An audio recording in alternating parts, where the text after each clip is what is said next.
as a child, I always knew that there was a better way. I knew it was a better way because we had a television set. I grew up in Clayton, Alabama, on a plantation. I was born in Columbus, Georgia.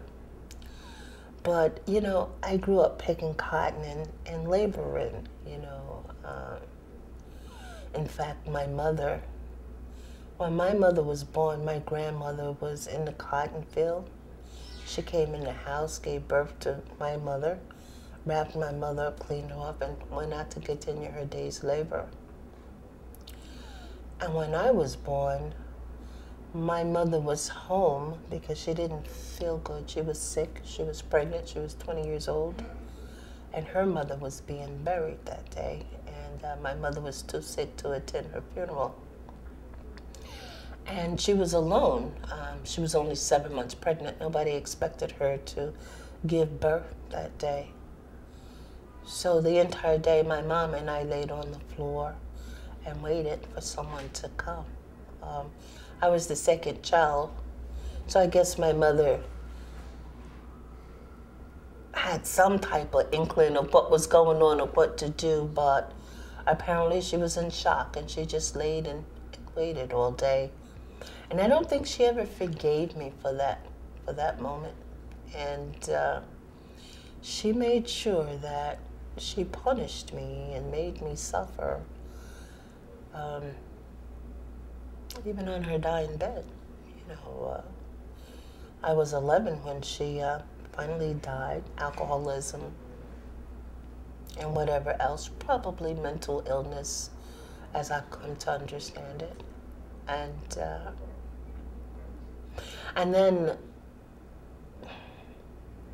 the pain from growing up in that environment kind of just overflowed in my life, where, you know, even though she was dead, she was still governing my life from the grave for so many, many years. And, you know, getting into a recovery type program helped me to claim myself where many people were reclaiming themselves. I was claiming my life for the first time. Very frightening, very challenging, but very real. And, you know, I'm very grateful to have had a safe place to go to and get the help I need from listening to other people sharing their experiences, their strengths, their hopes, you know, what they've gone through in life and how they handle it, how they manage to show up, grow up without throwing up. You know, without putting alcohol and other drugs, you know, in our system. And it's amazing what happens, you know. My life is beyond my wildest dreams. I often pinch myself because my life is my life. And I don't tolerate abuse, disrespect from anyone.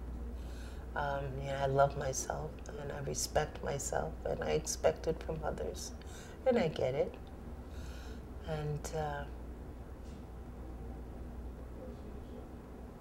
I guess if there was a message of hope, I think that, I know for me, I had to remove myself from my family, away from my family.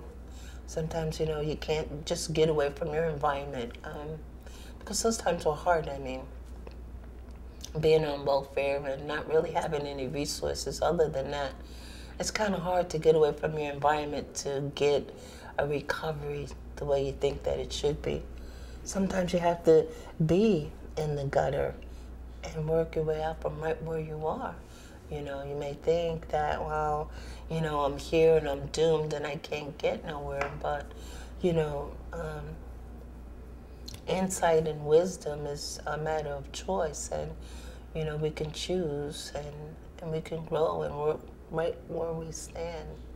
And it's amazing of the results.